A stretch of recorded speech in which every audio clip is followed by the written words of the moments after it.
नमस्कार, मैं किरण ओझा। आज आप लोगों के लिए बहुत ही सुंदर, बहुत ही दर्द भरा एक बेटी विवाह गीत लेके आई हूँ। सच में एक गरीब बाप के बेटी को शादी करना होता है तो कितना मुश्किल, कितना तकलीफ होती है।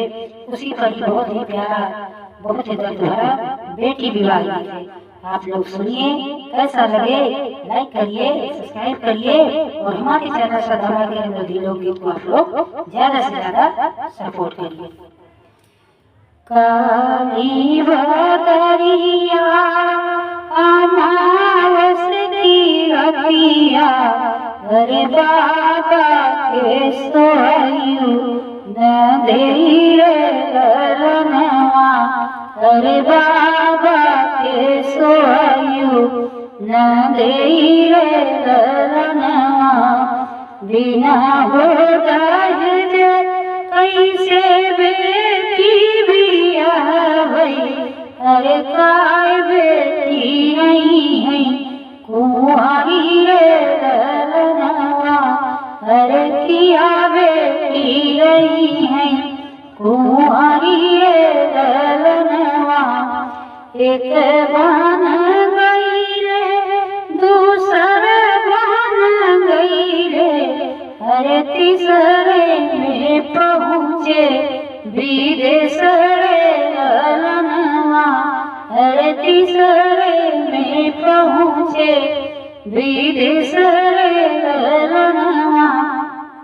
ऊंचे ऊंचे लोगन के ऊंची रे हवेलिया, अरे ऊंची ऊंची उनकर मांग रे ललनवा, अरे ऊंची ऊंची उनकर मांग रे ललनवा। बेटी के बाबा के नीची पगड़िया, अरे रोवे ले जोड़ी दुइनो हाथ रे ललनवा, अरे रोवे ले जोड़े दुइनो हाथ रे ललनवा।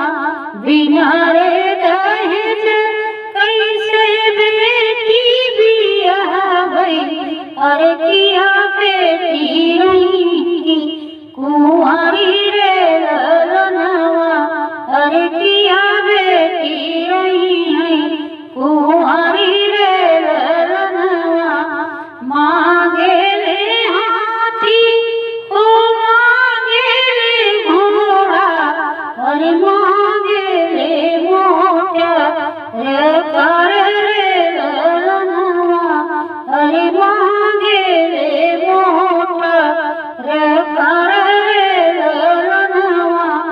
बाबा से मांगे ले अनधन सोनवा, अरे बेटी न रही है कुंवारी रे ललनवा, अरे बेटी न रही है कुंवारी रे ललनवा।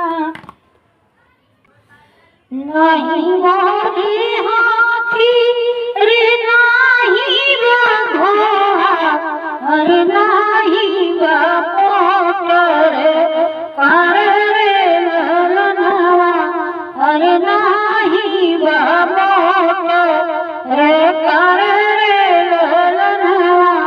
हमारे बाटे समझी एक बिटिया, अरे का करे ललनवा, अरे करत्या ओही के सभी करे ललनवा।